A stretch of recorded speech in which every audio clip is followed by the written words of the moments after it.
Hello' everyone, মোৰ নতুন এটা ভিডিঅ'লৈ আপোনালোকক স্বাগতম জনাইছোঁ। আৰু আজি তাঁতৰ পাতত বহিয়ে ভিডিঅ'টো ষ্টাৰ্ট কৰি দিলোঁ। আৰু ইমান ৰ'দ দিয়ে যিহেতু সেইকাৰণে ৰাতিপুৱাই তাঁতখন অকণমান বৈ লওঁ বুলি ভাবিছোঁ। আৰু ফুলটো আগদিনাখনেই বাছি থ'লোঁ সন্ধিয়াৰ সময়ত। আৰু চাওকচোন ৰ'দটো কেনেকৈ ওলাইছে। আৰু মই এখন হাতে ভিডিঅ' কৰা সম্ভৱো নহয়, অলপকৈ দেখুৱাইছোঁ সেইকাৰণে। আৰু ৰ'দটো চাওক কেনেকৈ ওলাইছে। আৰু এইটো হৈছে মহুৱা থোৱা খৰা, এইটো বাবাই বনোৱা। আৰু আজি আমি ৰাতিপুৱা যিহেতু ভাত খোৱা নহ'ল, ৰুটি খালোঁ, সেইকাৰণে এতিয়া ভাতটো মই বনাম। আৰু আজি যিহেতু মঙলবাৰ হয় সেইকাৰণে আমি নিৰামিষ খাওঁ। আৰু নিৰামিষ খাবৰ কাৰণে টেঙা দাইলকে বনাম বুলি ভাবিছোঁ। আৰু সেইকাৰণে বাৰীতে লগোৱা মধুসোলেং টেঙা কেইডালমান ছিঙি আনিলোঁ। আৰু মধুসোলেংকেইডাল ছিঙাৰ লগতে মই নৰসিংহ পাত কেইটামানো ছিঙি লৈছোঁ। নৰসিংহৰ লগত বেচনৰ পকৰি বনাম, দীঘলীয়াকৈ পাতৰ লগত। আৰু এনেকৈ খাই কোনে কোনে ভাল পায় জনাবচোন।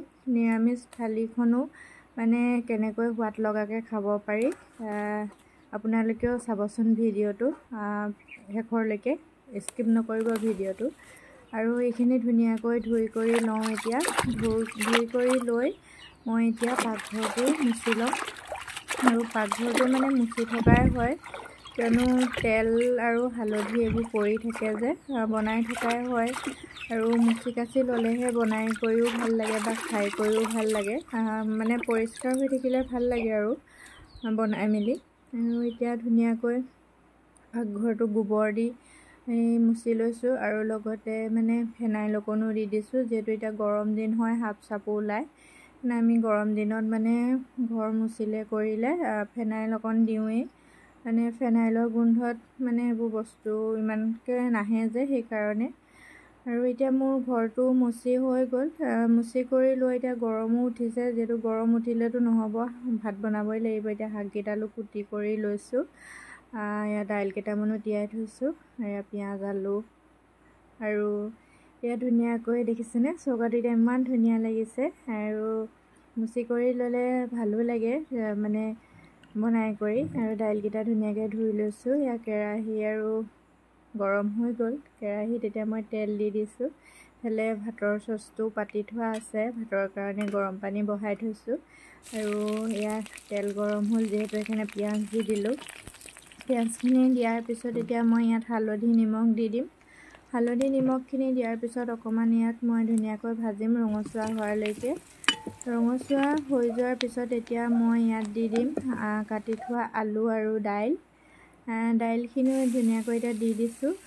দি কৰি এতিয়া আলু দি দিম লগত আলুখিনি দিয়াৰ পিছত অকণমান ভাজি কৰি মই ভাতৰ কাৰণে গৰম কৰি থোৱা পানী, এতিয়া গৰম পানী দি দিম। আৰু টেঙৰ পুঠি খটাবলৈ হ'লে আপোনালোকে এনেকৈ ভাতৰ কাৰণে যদি পানী গৰম কৰি থৈ দিয়ে, এইফালে দাইলো পাতি দিব। আৰু দাইলখিনি সেই গৰম পানী দি দিব, পুটুককৈ সিজি যায়।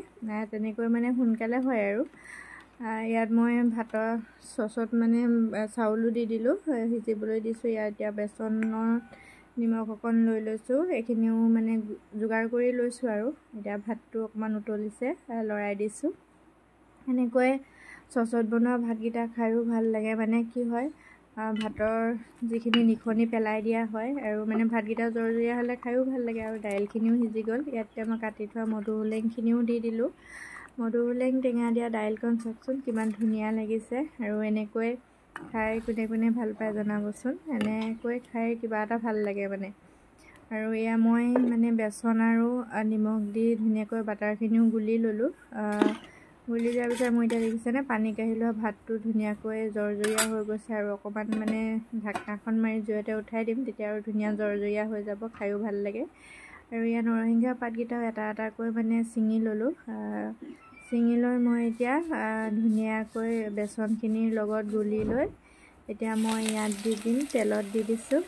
তেলখিনিও গৰম হৈ গ'ল। তেলত দিয়াৰ লগে লগে এতিয়া ধুনীয়াকৈ ফ্ৰাই হৈ গৈছে।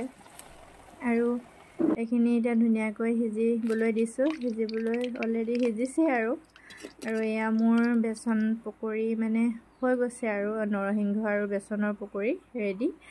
আৰু এনেকৈ খাই কোনে ভাল পায় জনাবচোন। মই কিন্তু খাই ভাল পাওঁ। আৰু এতিয়া বনাম বুটৰ চাটনি। বুটৰ চাটনি বনাবৰ কাৰণে মই লৈ লৈছোঁ কেইটামান নৰসিংহৰ পাত আৰু লগতে লৈ লৈছোঁ কেইডালমান ভেদাইলতা আৰু আদা নহৰু এইটোকেইটাতো থাকিবই। ইয়াত এতিয়া দি দিম মই অকণমান মিঠাতেল দি দিলে খাই কিবা এটা ভাল লাগে। আৰু লগতে দি দিছোঁ নিমখ, নিমখটো দিবই লাগিব। নিমখটো দিয়াৰ পিছত মই ইয়াত এতিয়া পানী দি দিম। পানীখিনি দিয়াৰ পিছত মই ইয়াত এতিয়া মানে জলকীয়া 3টামানো এড কৰি দিছোঁ। জলকীয়া নহ'লেতো টেষ্টটো ভাল নুঠিব খাই। আৰু এতিয়া মই অথনি মানে দাইলৰ লগত দি দিয়া আলুখিনিও ধুনীয়াকৈ কাঢ়ি ল'লোঁ। কাঢ়ি লৈ এতিয়া মই ইয়াত পিটিকা বনাম। পিঁয়াজ আৰু জলকীয়া কাটি লৈছোঁ আৰু মোৰ ইয়াত পিটিকা বনায়ো ৰেডি হৈ গ'ল। পিটিকাখিনি বনোৱাৰ পিছত এতিয়া মই গোটাই লোৱা আদা নহৰুৰ যিটো বুটৰ চাটনি সেইটোও ৰেডি হৈ গ'ল। ৰেডি হৈ যোৱাৰ পিছত এতিয়া মই ইয়াত অকণমান টেঙা চেপি দিম, তেতিয়া খাবলৈ অকণমান সোৱাদ লগা হ'ব। আৰু এনেকৈ নিৰামিষ থালি এখন আপোনালোকে এনেকৈ খাব পাৰে।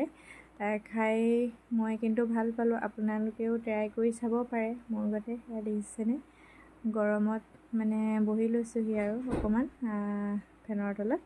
ভাত বনাই যিহেতু গৰম উঠিলে আৰু আমাৰ অভ্যাস হৈ গৈছে এনেকৈ বনাই জুইত বনাই খোৱা বস্তুটোহে ভাল লাগে। দাইল আৰু ভাত উলিয়াই লৈছোঁ আৰু লগতে দেখিছেনে বনাই লোৱা পকৰি আৰু বুটৰ চাটনি আৰু আলু পিটিকা।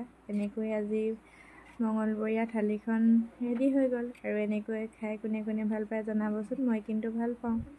আৰু এনেকৈ মোৰ থালিখন ৰেডি হৈ গ'ল আৰু আপোনালোকেও ট্ৰাই কৰি চাব মোৰ গতে মধুসোলেং টেঙাৰ লগত। তেতিয়া মোক কমেণ্ট কৰি জনাব কেনেকুৱা লাগিলে খাই। আৰু আবেলি ভাত চাত খাই কৰি ৰেষ্ট ল'লোঁ। ৰেষ্ট লৈ অকণমান ওলাই গ'লোঁ আৰু দেখিছেনে বতৰটো মানে ক'লা কৰি আহিলে, বৰষুণ দিবই আৰু মানে বৰষুণটো ইমান দিবলৈ লৈছে কিয় জানো। এদিন ৰ'দ দিলে এদিন বৰষুণ দিয়ে আৰু ৰাস্তাবোৰ ইমান বোকা হৈ গৈছে। বৰষুণ আৰু দিব লাগে, ইমান দিলেও ভাল নালাগে। আজিলৈ ভিডিঅ'টোৰ পৰা বিদায় লৈছোঁ। Bye bye.